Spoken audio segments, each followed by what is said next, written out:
Hey everyone, welcome back to the channel. Today we are taking a closer look at the Samsung's latest clamshell foldable, the Galaxy Z Flip 7.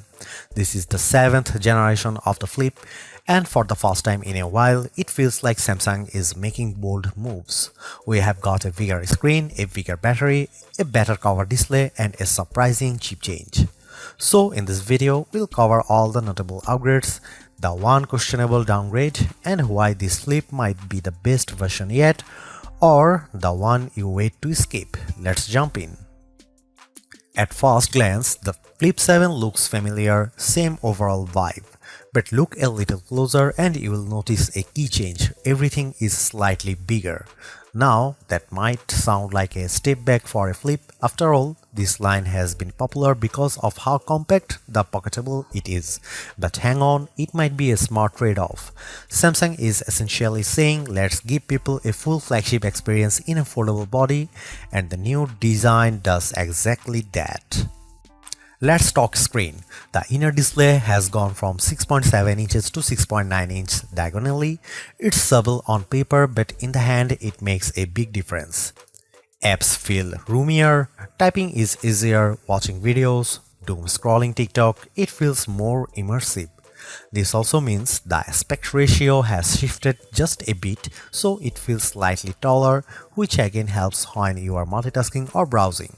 And of course, it's still 120Hz AMOLED, bright, sharp and vibrant.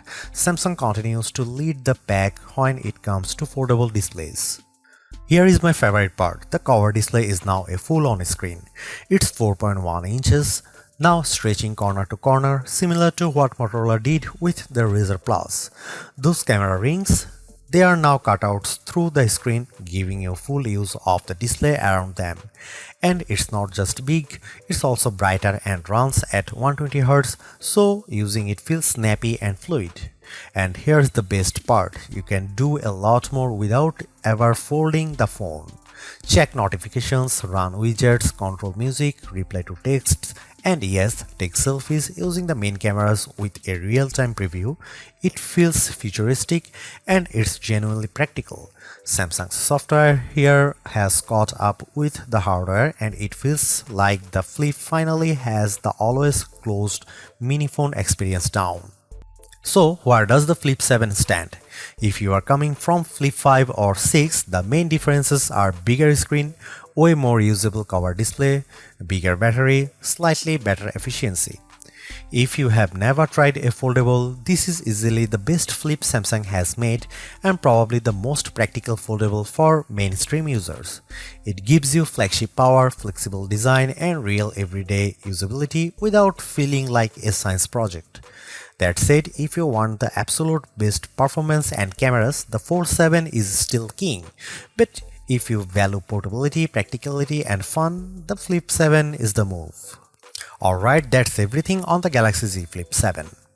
What do you think of the upgrades? Are you okay with the Exynos chip or are you holding out for Snapdragon only versions? Let's talk in the comments, and if you are new here, hit the like, subscribe and bell icon so you don't miss future foldable reviews and comparisons.